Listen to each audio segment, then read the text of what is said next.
ठीक है। राव खालिद साहब, जिस तरीके से ये करारदाद कल पेश हुई और मंजूर हुई उस पर क्या कहेंगे? कोरम पूरा नहीं था, फिर कोरम की निशानदही नहीं की गई। उसके बाद तंगी साहब जो हैं वो कहते हैं पहले कि जी मैंने तो ना किया था, अपोज किया था, लेकिन उनकी वीडियोस भी आ जाती हैं कुछ इस तरह की। फिर ऐसी खबरें भी सामने आई कि जो सेनेट के मेंबरान थे उनको पता ही नहीं था कुछ देर पहले तक कि इस तरह का कोई बिल या करारदाद आने वाली है। जिस तरह से ये पास हुई है, शेडी था?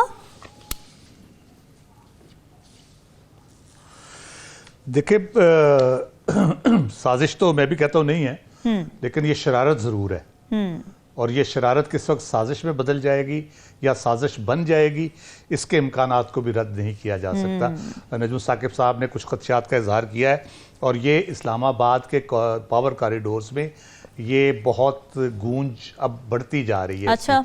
अगरचे काजी ईसा साहब, फायज ईसा साहब ने पत्थर पे लकीर खींची है, लेकिन वो भारी पत्थर जो है वो इन सेनेटर्स ने उठाने की कोशिश की है एक शरारत के जरिए। और आप देखें उसकी टाइमिंग्स क्या है। टाइमिंग ये है कि चीफ जस्टिस साहब एक केस सुन रहे हैं 62-63 के अहली नाअहली और अहल होने के हवाले से। उसमें वो पार्लियामेंट की बालादस्ती को बहुत री एम्फसाइज कर रहे हैं बार बार। जी। और वो कह रहे हैं कि पार्लियामेंट ने पहले प्रैक्टिस एंड प्रोसीजर वाले केस में भी उन्होंने किया बिल में, और इसमें भी पर्टिकुलरली उन्होंने कहा कि पार्लियामेंट जो है उसका इख्तियार है, उसके इख्तियार में हम ना दखल देना चाहते हैं और वो जो चाहे करे, वो अवाम की मुंतखब नुमाइंदा होती है। और अवाम के मुंतखब नुमाइंदा फेडरेशन की कह ले कि रिप्रेजेंटेटिव सेनेट जो है, जो सबसे बड़ा हाउस, अपर हाउस जिसको कहा जाता है और सबसे मोतबर हाउस है, वो क्या हरकत करता है? वो उस दिन ये शरारत करता है कि जो सुप्रीम कोर्ट कहती है कि इलेक्शन होने चाहिए 8 फरवरी को, वो कहता है कि जी नहीं होने चाहिए। उसकी जो भी फ्रिवलस किस्म की वजूहत दी जाती हैं जो कि काबिल कबूल किसी सूरत नहीं है। इलेक्शन से अहम चीज़ कोई नहीं है। पाकिस्तान की जो सूरत हाल है, माशी सूरत हाल है, सियासी सूरत हाल है और अवाम की जो उमंगें हैं, जो अवाम जो चाहती है, उसमें ना सर्दी अहम है, ना बिजली का होना, गैस का होना, ना सिक्योरिटी, कोई चीज़ इंपॉर्टेंट नहीं है।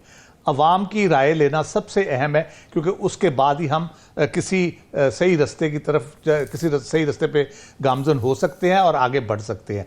अगर हम इसी तरह लटकाते रहेंगे जैसे हमने पहले किया, और ये मुझे खदशा, ये शरारत को मैं साजिश इसलिए कह रहा हूँ बन सकती है कि ये वही बातें की जा रही है जब KP और पंजाब के इलेक्शन की बात हुई थी और सुप्रीम कोर्ट ने 14 मई की तारीख दे दी थी उसके ऊपर, और उसको किस तरह से सेबोटाज किया गया, किस तरह से उसको लटकाया गया, किस तरह से उसको ये आज तक नहीं हो पाए वो इलेक्शन। और अब 8 फरवरी की जब सुप्रीम कोर्ट ही बात कर रही है तो एक दफ़ा फिर ये हरकत की जा रही है। मेरा ख्याल है जस्टिस काजी फायज ईसा और उनके ब्रदर जजेस, जितने भी सुप्रीम कोर्ट के जितने मोतबर जजेस हैं, उन सब को इस बात पे ध्यान देना चाहिए, तवज्जो देनी चाहिए और अपना फोकस रखना चाहिए, क्योंकि पहले एक दफ़ा सुप्रीम कोर्ट के जो अहकामात है उनको हवा में उड़ाया जा चुका है इलेक्शन के हवाले से। ये दोबारा उसी किस्म की कोशिश हो रही है। जो पहले कोशिश हुई थी उसकी, वो इसलिए वो ऑर्डर कह ले कि हवा में तहलील हो गए कि जजेस, ब्रदर जजेस के दरमियान इख्तलाफात इस किस्म के थे, कंट्रोवर्सीज इस तरह की जनरेट हो गई कि बहुत ज़्यादा वो फोकस नहीं कर पाए इस पर्टिकुलर चीज़ के ऊपर कि इलेक्शन ज़रूरी होने हैं, कॉन्स्टिट्यूशनल रिक्वायरमेंट है।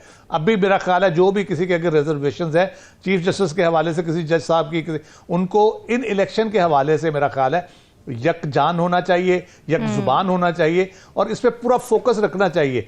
वरना ऐसे लोग मौजूद हैं जो ये चाहते हैं कि किसी तरीके से पाकिस्तान के जो इलेक्शन में ताख़ीर हो और पाकिस्तान मज़ीद मसाइल का शिकार हो। इस सूरत हाल के पेश नज़र इंतखाबात मुलतवी नहीं होने चाहिए, ये उसूली मौक़िफ़ अपनी जगह, मगर जो एग्जिस्टिंग दहशत गर्दी की लहर पाकिस्तान में नज़र आती है उसका भी जायज़ा लेने की ज़रूरत है।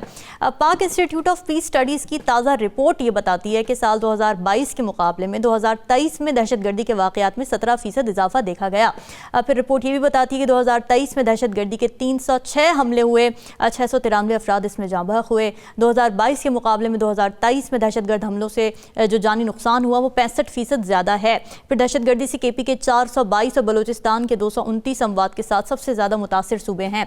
फिर गुज़िश्ता रोज़ भी अफसोसनाक वाक़या पेश आता है इस्लामाबाद में, जहाँ सुन्नी उलमा काउंसिल के सीनियर रहनुमा और डिप्टी सेक्रेटरी जनरल मौलाना मसूद रहमान उस्मानी कातिलाना हमले में जाँ बहक हो जाते हैं।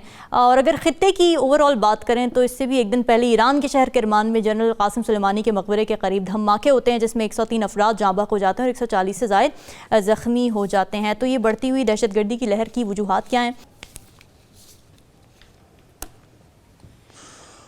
जी बिल्कुल, मैं वो बहुत आपने सही पॉइंट आउट किया। मैं एग्जैक्टली यही बात करना चाह रहा था कि ख़ास तौर पे ये जो मौलाना मसूदुर रहमान साहब का, उस्मानी साहब का, और जो ईरान के हुई है बेसिकली जो चीज़, इसको एक्सप्लॉइट कर सकती हैं वो कुव्वतें जो पाकिस्तान में फसाद चाहती हैं, पाकिस्तान में गड़बड़ चाहती हैं। और एक चीज़ ज़हन में रखिएगा कि आगे जो भारतीय इंतखाबात हैं वो भी ड्रामा लगाते होते हैं हमारे साथ, वो आने वाले हैं, तो वो भी उधर मोदी साहब भी कोई ना कोई केस करके तो पाकिस्तान को इश्तियाल दिला सकते हैं। इसलिए हमें बहुत बहुत ही मोहतात रहने की ज़रूरत है, बहुत ही मोहतात रहने की ज़रूरत है इन मामलात के ऊपर।